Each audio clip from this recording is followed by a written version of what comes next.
உலகெங்கும் வாழும் தமிழ் நெஞ்சங்களுக்கு என்னுடைய வணக்கங்கள். சங்க தமிழ் இலக்கிய பூங்காவின் தலைவராம் வள்ளுவரை தொழுது செயலராம் பாவேந்தரை வணங்கி இன்றைய நிகழ்வுக்குள் செல்கிறோம்.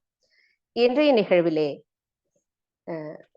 வரவேற்புரையாற்றிய தமிழ் மாமணி திரு நீலகண்ட தமிழன் ஐயா அவர்களுக்கும் இந்நிகழ்வை ஒருங்கிணைத்து அமைத்து சென்று கொண்டிருக்கக்கூடிய திருக்குறள் தொண்டர் திருமதி சிவகாமி சண்முகசுந்தரம் அவர்களுக்கும் பார்வையாளராக வந்திருக்கக்கூடிய கவித்திலகம் சந்திரசேகரன் அவர்களுக்கும் புவனேஸ்வரி அம்மா அவர்களுக்கும் என்னுடைய வணக்கங்களை உரித்தாக்கிக் கொள்கிறேன்.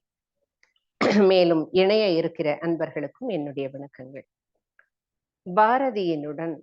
பாரதியுடன் ஒரு நடைப்பயணம் என்ற தொடர் என்னுடைய இந்த கருத்தரங்கிலே இன்றைக்கு 3வது நாளாக அவருடன் நம்முடைய நடைப்பயணம் தொடர்கிறது. வாருங்கள் அன்பர்களே. பாரதியினுடைய வாழ்க்கை வரலாறை நாம் நோக்கும் பொழுது எட்டயபுரத்திலே இருந்து காசிக்கு சென்று அவன் சென்னையிலே வாழ்ந்து பிறகு புதுவைக்கு செல்கிறான். இந்த புதுவையிலே அவனுடைய வாழ்க்கை எவ்வாறு அமைந்திருந்தது என்பதை பற்றி இன்றைக்கு ஒரு பயணமாக பார்க்கலாம். சென்னையிலே அவன் இருந்த பொழுது ஆங்கிலேயர்களினுடைய அந்த கெடுபிடிகளுக்கெல்லாம் தான் அகப்பட்டு விடக்கூடாது என்று கருதி தன்னுடைய எண்ணங்களும் சிந்தனைகளும் இந்த சமூகத்திற்கு தேவையானவை என்பதனாலும் பத்திரிகை, அதாவது செய்தித்தாள், அந்த பணியானது முற்று பெறக்கூடாது என்ற கருத்தினாலும் அவன் புதுவைக்கு செல்கிறான். அது ஒரு அஞ்ஞான வாசம் பாரதியினுடைய வாழ்க்கையிலே என்று கூட நாம் எடுத்துக்கொள்ளலாம். அங்கிருந்து அவன் செய்தித்தாட்களுக்கு தன்னுடைய கருத்துகளையும் சிந்தனைகளையும் பதிவிடுகிறான். மனதில் உறுதி வேண்டும், வாக்கினிலே இனிமை வேண்டும், நினைவு நல்லது வேண்டும், நெருங்கிய பொருள் கைப்பட வேண்டும் என்ற சிந்தனை உடையவன்தான் பாரதி. புதுவையிலே அவன் சென்று வாழ்ந்த ஒரு 10 ஆண்டு காலம் அவனுக்கென்னமோ அது வாழ்விலே ஒரு துன்பம் நிறைந்த காலமாக இருந்தது. ஆனால் இந்த சமூகத்திற்கு, தமிழ் உலகிற்கு அவனுடைய சிந்தனைகள் கவிதைகள் மூலமாகவும் கட்டுரைகள் மூலமாகவும் வெளிக்கொணர்ந்த ஒரு புதையலாக, ஒரு சொர்க்க காலமாக நமக்கு அது அமைந்திருக்கிறது. அந்த வறுமை நிலையிலே இருந்த பொழுதுதான் சமூகத்தின் மேல் அவனுக்கு ஒரு சீற்றம். தன்னுடைய வாழ்விலே எதையெல்லாம் அவன் அனுபவித்தானோ அதையெல்லாம் மிக வெளிப்பாடாக அந்த கவிதைகளிலே அவன் முன்வைக்கிறான். அப்பொழுது சீரிய சிந்தனைகளாக வெளிப்பட்டிருக்கின்றன. அங்கேதான் பாஞ்சாலி சபதம் தோன்றியது, குயில் பாட்டு உருவானது. கண்ணனுடன் அவன் ஐக்கியமான அந்த காலகட்டம் புதுவையில்தான் இருந்திருக்கிறது. கண்ணனை தன்னுடைய தாயாக, தந்தையாக, குருவாக, சீடனாக, விளையாட்டு பிள்ளையாக, காதலியாக கூட அவன் உருவகித்து எழுதிய கவிதைகள் எல்லாம் புதுவையிலேதான் தோன்றியிருக்கின்றன. இப்படி புதுவையானது பாரதியினுடைய கவிதைகளினுடைய புதையல்களுக்குண்டான காலம் என்று எடுத்துக்கொள்ளலாமே தவிர, ஆனால் அவனுடைய வாழ்க்கையிலே அவன் பட்ட துன்பங்கள், துயரங்கள் அங்கு ஏராளம் ஏராளம். இந்தியா பத்திரிகையினுடைய ஆசிரியராக அவன் சென்னையிலே இருந்த பொழுது அவனை கைது செய்ய வேண்டும் என்று ஆங்கில அரசு தீவிரமாக போராடியது.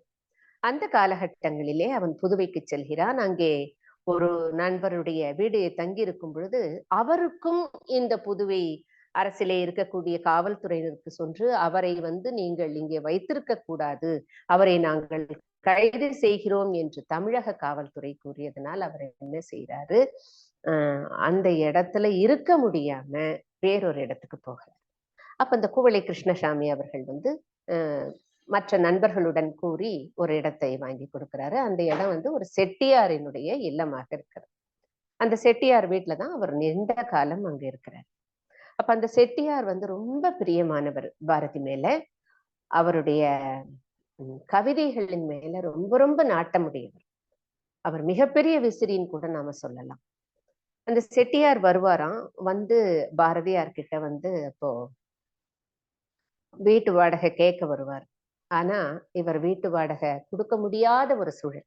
ஏன் அப்படின்னு சொன்னா, அங்கிருந்து இங்க வந்த உடனே அந்த இந்தியா பத்திரிகை வந்து நின்னு போயிருக்கு. அப்புறம் கொஞ்ச நாள் கழிச்சுதான் அந்த மணி சீனிவாசன் அவர்களும் இங்கே வந்துடுறாரு. அதுக்கப்புறம் தான் இந்த பத்திரிகைகள்ல அவர் எழுதத் தொடங்குறாரு. அதுவரையிலும் அவருக்கு அந்த வருமானம் இல்லை. ஆனா சென்னையில இருக்கும் பொழுது எட்டயபுரம், அதாவது மதுரையில வேலையாற்றும் பொழுது 17,500 வாங்கிய அந்த ஊதியம் சென்னைக்கு வந்து ₹40 கிடைச்சது. ஆனா பாண்டிச்சேரிக்கு வரும்பொழுது, அதாவது புதுவைக்கு வரும்பொழுது அவருக்கு அந்த சம்பளம் இல்லாததுனால அவருடைய குடும்பம் ரொம்ப வறுமையா இருக்கு அப்படின்னு நம்ம பார்க்கிறோம். இந்த செட்டியார் பாரதியாரை உட்கார வச்சு சில பாடல்கள் பாட வைப்பாராம். அப்ப அந்த பாடல்களை அவர் உட்கார்ந்து கொண்டு, செந்தமிழ்நாடு என்னும் போதினிலே இன்ப தேன் வந்து பாயது காதினிலே, தந்தையர் நாடென்ற பேச்சினிலே ஒரு சக்தி பிறக்குது மூச்சினிலே, வீரமா பாடுவாராம். அந்த பாட்டை கேட்டுட்டு ரொம்ப ரசிச்சுட்டு திரும்ப போயிடுறதெல்லாம் உண்டு. சில நேரங்கள்ல அவருடைய இறக்கு சுபாவத்தின் காரணமாக பாரதியார் பாடி முடிச்ச உடனே அவருடைய சட்டை பைக்குள்ள ஒரு ₹10 அளவு திணிச்சிட்டு போவார். இப்படி நல்லெண்ணம் கொண்டவர்களால அந்த இடத்துல பாரதியார் வாழ்ந்திருக்கிறாரு அப்படின்னு சொல்லிட்டு நாம பார்க்கிறோம். அதற்கு பிறகு சுதேசமித்திரன் இதழாளர் வந்து அந்த ஜி சுப்பிரமணிய ஐயர் வேறொருவருக்கு பொறுப்பு கொடுத்திருக்கும் பொழுது அத அதுல வந்து நீங்க கவிதைகள் எழுதுங்க, பாடல்கள் எழுதுங்க அப்படின்னு சொல்லிட்டு அந்த கஸ்தூரி ரங்கசாமி அவர்கள் இவருக்கு பணம் அப்புறம் ₹30 மாதா மாதம் அனுப்பியதாக நம்ம பார்க்கிறோம். அந்த காலகட்டங்கள்ல இவரால் எழுத முடியாத நேரத்துல கூட ஆனா அவர் பணம் அனுப்புறத தவறவில்லையா. அப்படி இருக்கக்கூடிய ஒரு காலமாக நாம பாரதியாரினுடைய காலங்கள்ல பார்க்கிறோம். அந்த புதுவையில அம் இவர் அரவிந்த், அவர் கல்கத்தா வங்காளி தலைவர் இல்லையா, அவர் இங்க அரவிந்தர் வந்து இந்த ஆசிரமத்தில் இருக்கிறாரு. அவரும் இந்த மாதிரியான சில இதழ்கள், அவரும் ஆசிரியரா இருக்கும் பொழுது அந்த கர்மயோகி போன்ற இதழ்கள்ல பாரதியாரும் எழுதியிருக்கிறார். அப்ப புதுவையில தான் அவர் நிறைய இதழ்கள்ல எழுதக்கூடிய கவிதைகளும் கட்டுரைகளும் நமக்கு கிடைச்சிருக்கு அப்படின்னு சொல்லிட்டு பாக்குறோம். இன்னொன்னு, இந்த வெள்ளை செட்டியார் இருக்காரு இல்லையா, அவருடைய தோட்டம் ஒண்ணு இருக்கு, அந்த தென்னந்தோப்பு. அந்த தென்னந்தோப்புல உக்காந்துக்கிட்டு நீங்க கவிதையை எழுதுங்க அப்படின்னு எல்லாம் இடம் கொடுத்திருக்காரு. அங்க போய் உக்காந்துதான் இந்த குயில் பாட்டு அப்படிங்கிற பாடல் எல்லாம் அவர் எழுதியிருக்கிறாரு. பாஞ்சாலி சபதம் எல்லாம் எழுதியிருக்கிறாரு அப்படின்னு சொல்லிட்டு நாம பாக்குறோம். ஒரு முறை வந்து ரொம்ப காய்ச்சல் வந்திருக்கு பாரதியாருக்கு. ஆனா அவருக்கு வந்து பேசுறது என்னமோ அச்சமில்லை அச்சமில்லை அச்சம் என்பதில்லையே, உச்சி மீது வானிடிந்து வீழுகின்ற போதிலும் அச்சமில்லை அச்சமில்லை அச்சம் என்பதில்லையேன்னு சொல்லுவார். ஆனா உள்ளூர பயமான ஒரு ஆளுதான். அவருக்கு ஒரு முறை ரொம்ப காய்ச்சல் வந்திருக்கும் பொழுது ஒரு பயம் வந்திருக்கு அந்த நேரத்துல. அப்போ தெய்வத்துக்கிட்ட கூட அவர் நிறைய அந்த பிரார்த்தனை பண்றாரு, வேண்டிக் கொள்கிறார். சக்தி தாசனாக இருக்கிறதுனால அந்த சக்தியின் மேல ஒரு அப்படியே உள்ளார்த்தமான ஒரு பக்தி அவருக்கு இருந்திருக்கு. எப்படி கண்ணனை தனக்குள்ளேயே ஒரு ஐக்கியமான ஒரு ஆட்கொண்டவனாக அவர் கண்ணனை பார்க்கிற மாதிரி, சக்தி மேலையும் அவருக்கு அந்த மாதிரியான எண்ணங்கள் இருந்திருக்கு. ஒரு பாடல் பாருங்க. இந்த பாடலை நாம எந்த கோணத்துல பார்க்கிறேன் அப்படிங்கிறத பாருங்களேன். நல்லதோர் வீணை செய்தே அதை நலங்கெட பொழுதியில் எறிவதுண்டோ, சொல்லடி சிவசக்தி என்னை சுடர்மிகும் அறிவுடன் படைத்து விட்டாய். இந்த பாடல்ல இன்னொரு வரிகள், அவருடைய உடம்பு சரியில்லை, ஆனா எண்ணங்கள், சிந்தனைகள் அவரை வேகமா எழுத வைக்குது, பாட வைக்குது. ஆனா அவரால எந்திரிக்க முடியல. அப்ப ஒரு இந்த பத்திய பாருங்க.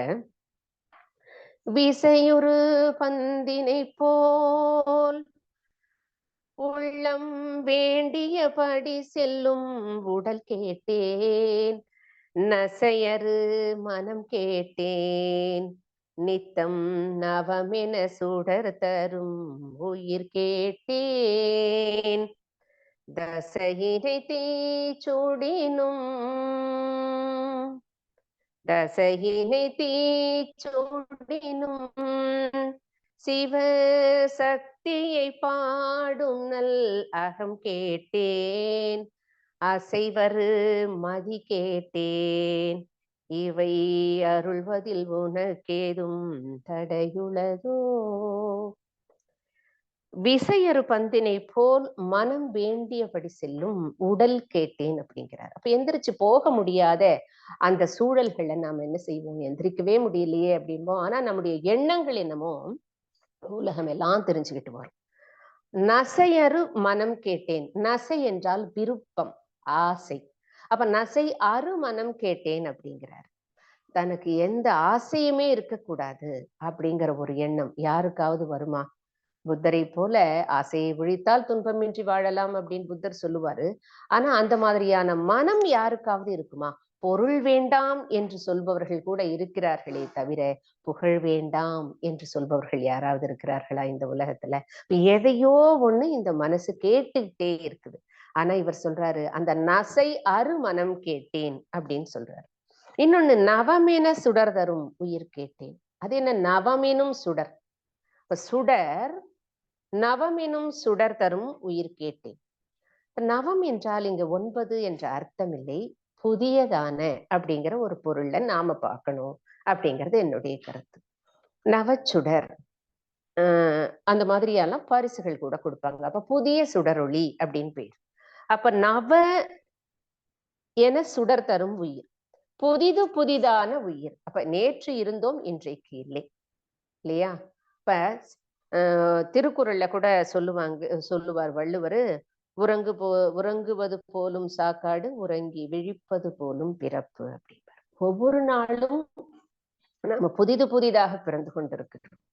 அப்ப புதிதாக பிறக்கும் பொழுது புதிதான ஒரு வலிமை, புதிதான ஒரு சிந்தனை, புதிதான ஒரு செயல்பாடுகள் நமக்குள்ளே இருக்கணும். அப்ப நேற்றையது இன்றைக்கு நாம் நினைக்க வேண்டியதில்லை. இன்னைக்கு நாம புதிதா பிறந்திருக்கோம், இன்னைக்கு நாம என்ன செய்ய போறோம், இன்றைக்கு நம்முடைய சிந்தனை என்ன, செயல்பாடு என்ன அப்படிங்கிற ஒரு எண்ணம் தான் இந்த அழகான ஒரு சொல்லுல நான் பார்க்கிறேன். நவமென சுடர் தரும் உயிர் கேட்டேன், தசையினை தீச்சுடினும் சிவசக்தியை பாடும் நல் அகம் கேட்டேன், அசைவரு மதி கேட்டேன். இந்த அசைவரு அப்ப மதி, எனக்கு அறிவு கொடு சாமி, நல்ல புத்திய கொடு அப்படின்னு சொல்லிட்டு சாமி கிட்ட வேண்டுறோம். ஆனால் அசைவருமதி, அது என்ன அசைவருமதி? ஒரு தெளிவான ஒரு அறிவு இருக்கணும். எதுலையுமே ஒரு சிந்தனையில தெளிவான சிந்தனைகள் இருக்கும். இப்படி இருக்குமோ அப்படி இருக்குமோ அப்படிங்கிற ஐயம் இல்லாத ஒரு சிந்தனைகள் நமக்குள்ள இருக்கணும்.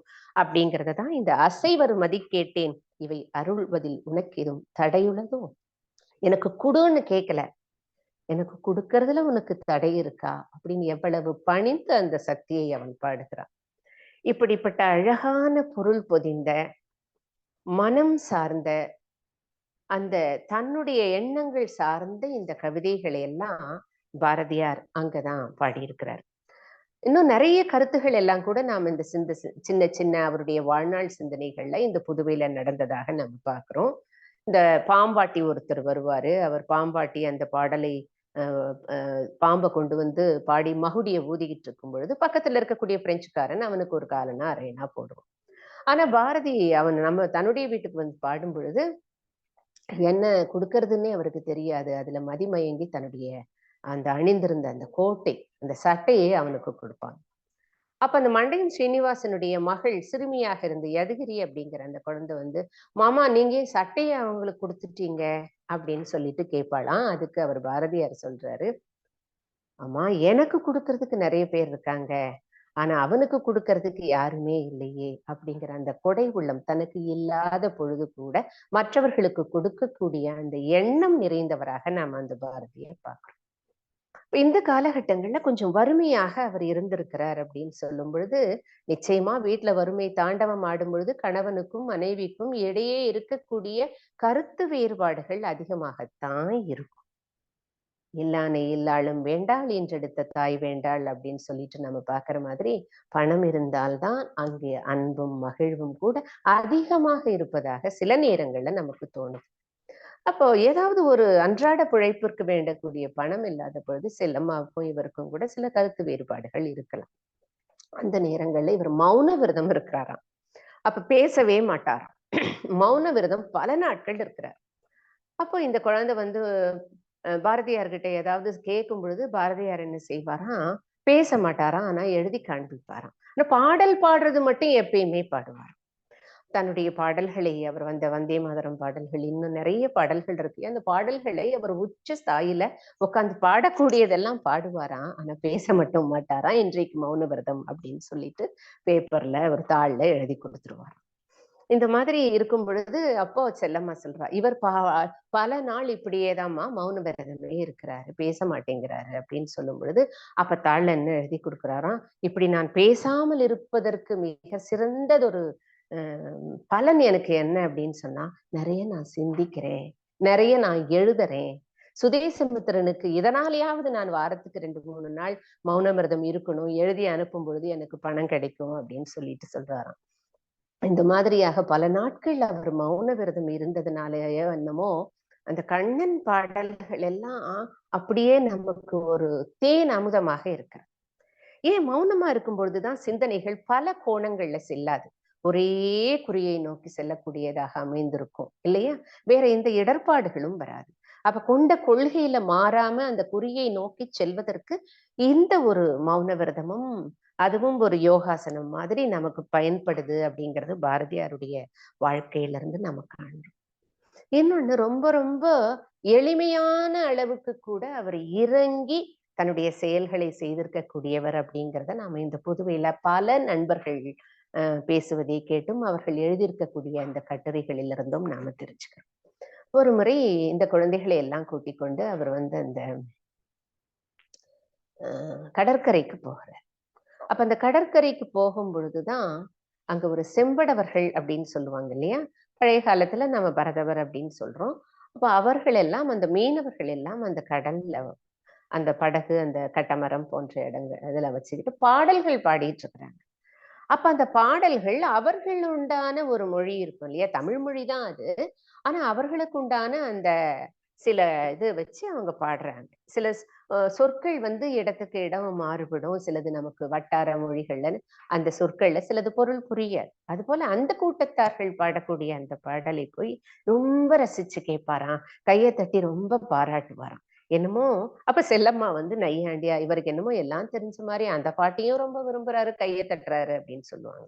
ஆனா அவர் அப்படி இல்லை. எனக்கு அவர்களுடைய உள்ளம் தான் வேணும், அவர்களுடைய கருத்து என்னன்னு நான் கேட்டுட்டு வரேன். அருகில போய் அந்த மீனவர்களோட இருந்து அவர்கள் பாடிய பாடல்களுடைய பொருள் என்ன அப்படின்னு எல்லாம் கேட்டுட்டு வந்து இங்க சொல்லுவார். அப்படி எளிமையாக அவர்களோட கலந்து கொண்டு இருக்கக்கூடியவராக அவரை நாம பல இடங்கள்ல பாக்குறோம். அதுக்கு செல்லம்மா சொல்லுவாங்களாம், இந்த மீனவரோட போய் இருக்கிறது என்னம்மா பெரிய விஷயம்?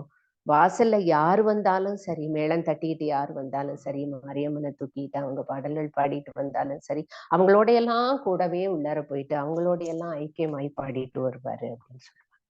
அந்த மாதிரியான எண்ணங்கள் உடையவர் தான் அந்த முத்து மாரியம்மனுடைய பாடலை மிக அழகாக மாரியம்மன் பாடலை நமக்கு கொடுத்திருப்பாரு.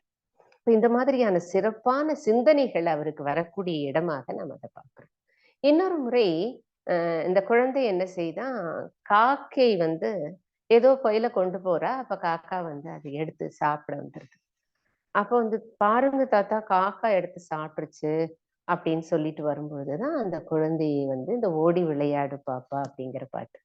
ஓடி விளையாடு பாப்பா, ஓடி விளையாடு பாப்பா அப்படிங்கிற அந்த அழகான பாடலை பாடும் பொழுது, அந்த உயிர்களிடத்தில் அன்பு வேண்டும், தெய்வம் உண்மை என்று தான் அறிதல் வேண்டும், இப்படி பாடல் வரிகளையும் அந்த எத்தி திரியும் அந்த காக்கை, இப்படி பாலை பொழிந்து தரும் பசுதான் நமக்கு தோழனடி பாப்பா அப்படிங்கிற வரிகளை எல்லாம் வைத்து அந்த மாதிரியான பாடல் உருவானது அப்படின்னு சொல்லிட்டு நாம பாக்குறோம். அதுக்கப்புறம் இன்னும் ஒரு முறை வீதி வழியாக ஒரு இளைஞன் போறான். அந்த இளைஞன் தள்ளாடிட்டு போறான். இன்னைக்கு இருக்கக்கூடிய இளைஞர்கள் வீதி வழியே தள்ளாடிட்டு போறதுங்கிறது வேறொரு காரணம். ஆனா அந்த புதுவையில அவனால முடியல. அவன் வறியவன், வலிமையற்றவனாக இருக்கிறான். ஆனால் அவனுடைய வயது என்னமோ இளமையான வயது. அப்படியே அவன் தள்ளாடிக்கிட்டு போகக்கூடும் போது பார்த்துட்டுதான் பாரதியார் அவன் தோள் போட்டு அவனை நிமிர்ந்து நிக்க சொல்லி அவனை நடக்க சொல்லி கூட்டிட்டு போறாரு. அந்த நேரத்துல பாரதியார் என்ன செய்யறாரு, ஒரு பாடல் பாடுகிறாரு. அதுதான் அந்த வா வா வா போ போ போ அப்படிங்கிற அருமையான பாடல்கள். இளைய பாரதத்தினாய் வா வா வா அப்படிங்கிற அந்த கருத்துக்களை எல்லாம் வைத்து பாடக்கூடிய அந்த சிந்தனைகள். இப்படி ஒரு சூழல்னா, இப்படி ஒரு நிகழ்வு தான் அவருக்கு பல்வேறு சிந்தனைகளை தூண்டியது அப்படின்னு சொல்லிட்டு நாம பார்க்கிறோம். ஒளி படைத்த கண்ணினாய் வா வா வா, உறுதி கொண்ட நெஞ்சினாய் வா வா வான்ற பாடலும் அதே மாதிரி அதே பாரத சமுதாயத்தை வா வா அப்படின்னு அந்த இளைஞர் சமுதாயத்தை கூப்பிட்டு அதே பாரதி தான் போ போ அப்படின்னும் சிலதை சொல்லியிருப்பார். சிறுமை கண்டு பொங்குவாய் அப்படிங்கிற வார்த்தைகள் எல்லாம் இந்த பாடல் வரிகள்ல நாம நிறைய பார்க்கிறோம்.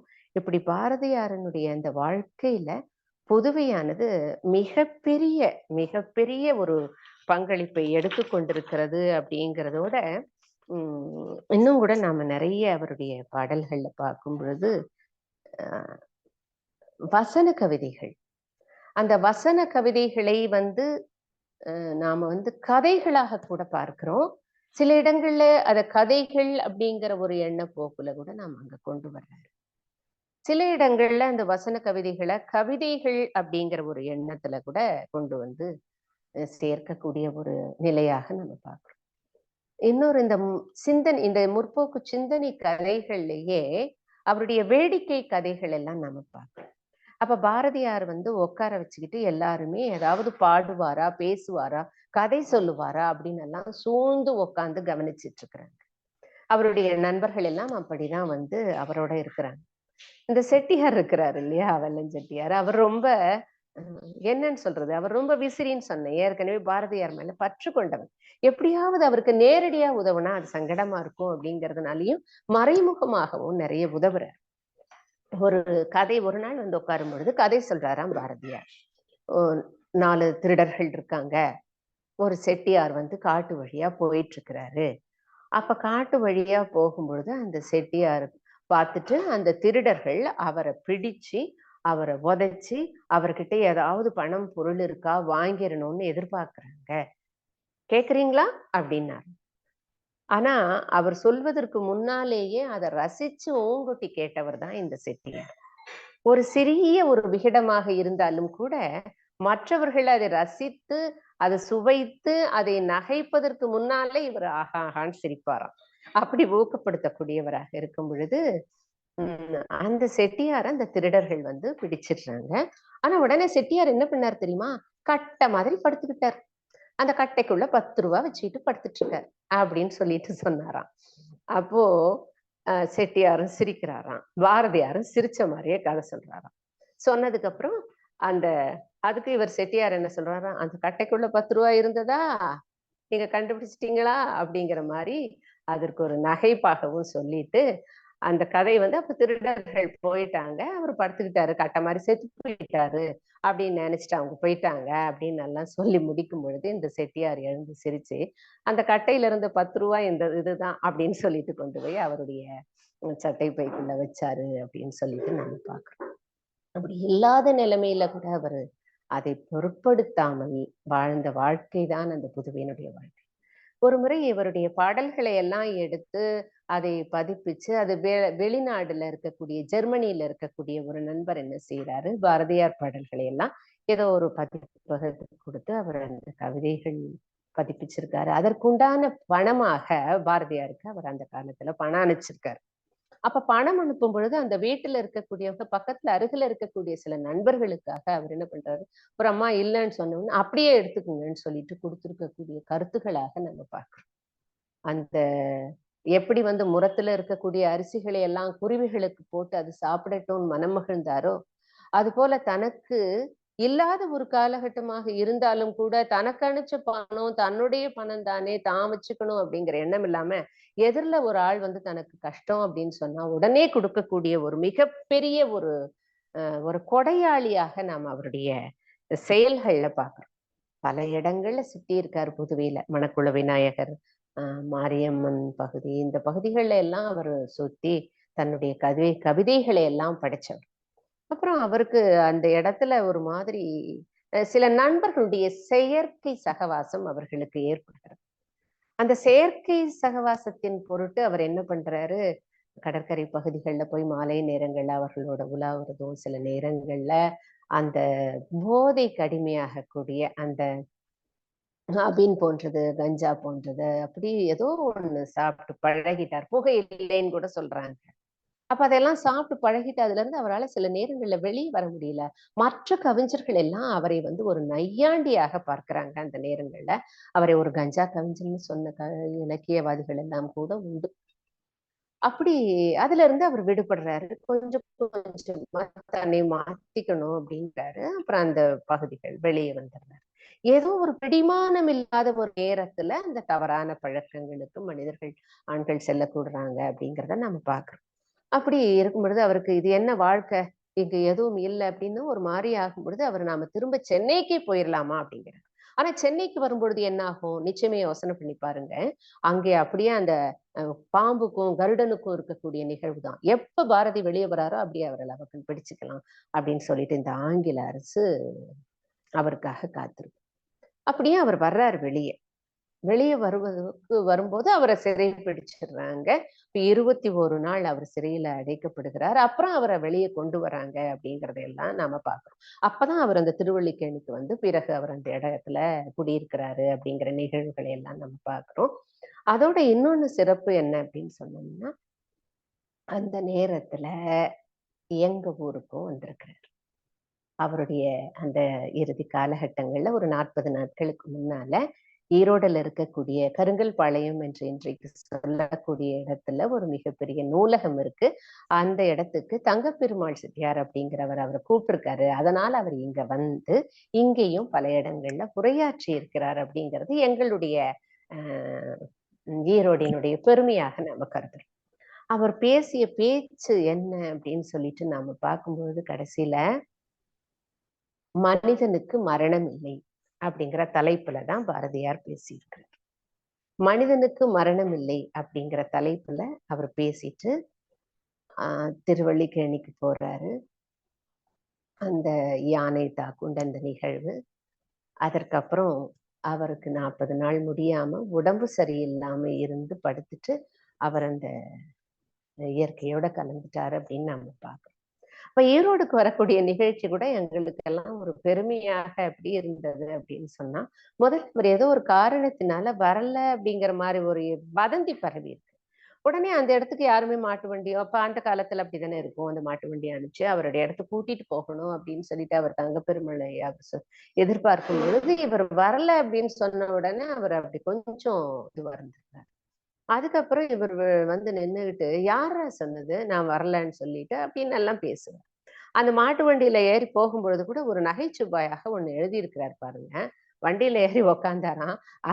அந்த மாடோ இன்னைக்கோ நாளைக்கோன்னு இருக்கு. எங்க 2 பேரையும் அதனால சுமக்க முடியல. அதனால அந்த மாட்டு வண்டிக்காரன் பார்த்தான். அவன் இறங்கி நடந்து வந்தான். நான் மட்டும்தான் உட்கார்ந்துட்டு வந்தேன் அப்படின்னு சொல்லிட்டு சொல்லுவாரு. இந்த மாதிரியாக அவர் அந்த இடங்கள்ல வந்து பாரதியார் பேசியதையும், இன்றைக்கு கூட ஈரோடில் இருக்கக்கூடிய இந்த சிந்தனை பேரவையினுடைய தோழர் ஸ்டாலின் குணசேகரன் அவர்கள் என்ன செய்வாருன்னா, அந்த நாள்ல பாரதியார் வந்து இங்க உரையாற்றிய அந்த நாள்ல இளைஞர்களை எல்லாம் ஒன்றாக திரட்டி பாரதிக்கு விழா எடுப்பதும், அந்த இடத்திலிருந்து மாவட்ட ஆட்சியாளர் அளவு அந்த குழந்தைகளை எல்லாம் இளைஞர்களை எல்லாம் வைத்து ஒரு ஊர்வலமாக செல்வதும் இந்த ஊர்ல இன்னைக்கும் நடந்துகிட்டு இருக்குது. நிறைய பேருக்கு பாரதியாருடைய அந்த விருதுகள் எல்லாம் கொடுக்கக்கூடிய செயல்பாடுகள் எல்லாம் இங்கேயும் நடந்துட்டு இருக்கு. இப்போ இந்த மாதிரியாக பாரதியாருடைய இறப்பு உங்களுக்கு எல்லாருக்குமே தெரிஞ்சிருக்கும். யானை மிதிச்சிருச்சும்பாங்க. ஆனா யானை மிதிக்கவில்லை. யானை அவரை இழுத்து தன்னுடைய 2 கால்களுக்கு நடுவுல தூக்கி போடுது. அப்ப கொடைக்கண்ணன் இழுத்துட்டு போறாரு. ஆனா அவருடைய அந்த முண்டாசு தலையில கட்டி இருந்ததுனால அதுதான் அடிபட்டதை தவிர அவருடைய இது ஒண்ணும் ஆகல. ஆனா அவருக்கு வயிற்றுப்போக்கும், வயிற்று வலியும், தீராத வயிற்று வலியும் இருந்த காரணத்தினால பின்னால அவர் வந்து இறந்து போகிறாரு அப்படின்னு சொல்லிட்டு நாம பாக்குறோம். அவருடைய இறுதி ஊர்வலத்துல ஒரு 10 பேர் கூட இல்லை அப்படிங்கறதெல்லாம் ஒரு வருத்தமான ஒரு நிகழ்ச்சி. பின்னாலதான் அவருடைய பாரதியாருடைய பாடல்களும் சிந்தனைகளும் உலகிற்கு வெளிக்காட்டப்பட்டிருக்கின்றன. வாழ்ந்த காலத்தில் அவனை புகழ்ந்த கவிஞர்கள் மிக மிக மிக மிக குறைவு. அவனோடு ஒட்டி உறவாடி அவனை நண்பனாக ஏற்றுக்கொண்ட அந்த சமூகத்தினர் மிக மிக மிக மிக குறைவு. அவன் இறப்புக்கு பிறகுதான் வாழ்கிறான். வாழும் பொழுது அவன் வருத்தத்தில் வாழ்ந்தவன் தான். ஆனா வருத்தம்ங்கிறது அவருக்கு எதுவுமே கிடையாது. அவருடைய உலகமே தனி. அவருடைய சிந்தனையே தனி. தன்னுடைய சிந்தனைகளை எல்லாம் கொட்டி புதையலாக இந்த தமிழ் மண்ணுக்கு அர்ப்பணிச்சுட்டு போயிருக்காரு தவிர, அவர் தன்னை பொறுத்தவரையில் மன நிறைவாக மிக சந்தோஷமான ஒரு மனிதனாகத்தான் அவர் வாழ்ந்திருக்கிறார். அவர் வாழ்ந்ததற்கு பிறகு அவருடைய சிந்தனைகள் உயிர் பெறுகின்றன, நிலை பெறுகின்றன, நம்முடைய ஊடுருவி வளர்கின்றன. அவை நமக்கு ஊக்கமளிக்கின்றன. வாழும் பொழுது அந்த கவிஞனை ஊக்கப்படுத்தாத இந்த உலகம் அவன் வாழ்ந்து முடிந்த பிறகு அவனுடைய கவிதைகளையும் சிந்தனைகளையும் ஒவ்வொரு கவிஞனும், எந்த ஒரு தமிழ் கவிஞனும், பாரதிக்கு பிறகு வந்த எந்த ஒரு தமிழ் கவிஞனும் பாரதியினுடைய சிந்தனைகளை படிக்காமல், அதனுடைய தாக்கம் இல்லாமல் தன்னுடைய கவிதைகளை படைத்ததாக இதுவரை எனக்கு தெரியல, என்னுடைய அறிவுக்கு தெரியல. இப்படி பாரதி ஒரு மிக சிறந்த ஒரு இலக்கியவாதியாக, ஒரு இதழாளனாக, எதுக்காக நான் இதை சொல்றேன் அப்படின்னா, அவருடைய வாழ்க்கையை நாம முழுதும் ஓரளவு அந்த வாழ்க்கையை தெரிஞ்சுக்கிட்டதுக்கு அப்புறம் அவனுடைய சிந்தனைகளுக்குள்ள, அவனுடைய கவிதைகளுக்குள்ள, அவனுடைய கட்டுரைகளுக்குள்ள ஏன் இந்த பாடலை எழுதலாம், ஏன் எந்த சந்தர்ப்பத்துல இந்த பாடலை எழுதலாம் அப்படின்னு நம்ம தெரிஞ்சுக்கிறதுக்கு மிக சிறப்பாக இருக்கும் அப்படிங்கறதுனாலதான் சொல்றேன். இப்போ காங்கிரஸ் மாநாடுல தான் இந்த பாடல் பாடுறேன். வந்தே மாதரம் என்போம், எங்கள் மாநில தாயை வணங்குதும் என்போம், வந்தே மாதரம் என்போம். ஆயிரம் உண்டிங்கு ஜாதி, இதில் அந்நியர் வந்து போகல் என்ன நீதி, தாயின் வயிற்றில் பிறந்தோம், ஒரு தாயின் வயிற்றில் பிறந்தோம், சண்டை செய்தாலும் சகோதரர் அன்றோ, ஒன்றுபட்டால் உண்டு வாழ்வே, நம்மில் ஒற்றுமை நீங்கிடில் அனைவருக்கும் தாழ்வே, நன்றிது தேர்ந்திடல் வேண்டும், இந்த ஞானம் வந்தார் பின் நமக்கு எது வேண்டும். அப்ப காங்கிரஸ் மாநாடுலதான் இந்த பாடல் பாடியதாக நம்ம பார்க்கிறோம். அப்ப காங்கிரஸ் மாநாடுல ஏன் இந்த பாடல், அப்ப இதனுடைய அடி என்ன அப்படின்னு பார்க்கும்போதுதான் அங்கே அந்த காங்கிரஸுக்குள்ள இருக்கக்கூடிய பிளவுகள் இல்லாம எல்லாரும் ஒற்றுமையா இருக்கணுங்கிற ஒரு அறிவுறுத்தலாகவும் நம்ம அந்த பாடல்களை எடுத்துக்கிறோம். அதுக்காக தான் நான் இந்த வாழ்க்கை வரலாறு என்ற ஒரு இவருடைய நடைப்பயணத்தை, இவன் எங்கெங்கெல்லாம் இருந்திருக்கான், எப்படியெல்லாம் இருந்திருக்கான், அவனுடைய வாழ்க்கை சூழல் என்ன அப்படிங்கிறத ஒரு 2-3 நாட்களாக இந்த கருத்தரங்குல பகிர்ந்துகிட்டேன். இதற்கு அப்புறம் நாம் தொடர்ந்து அவனுடைய சிந்தனைகளின் வழி நாம் பயணம் செய்யலாம், அவனுடைய இலக்கியங்களின் வழி நாம் பயணம் செய்யலாம், அவனுடைய மனத்துடன் பயணம் செய்யலாம். இதுவரையில் அவன் வாழ்க்கையை பற்றி தெரிந்து கொண்டோம். இனி அவனுடைய சிந்தனைகளுக்குள் நாம் செல்லலாம் என்று கூறி, எனக்கு வாய்ப்பளித்த சங்கத்தமிழ் இலக்கிய பூங்காவிற்கு என்னுடைய நன்றியர்களையும் வணக்கங்களையும் தெரிவித்துக் கொள்கிறேன். விடைபெறுகிறேன். நன்றி.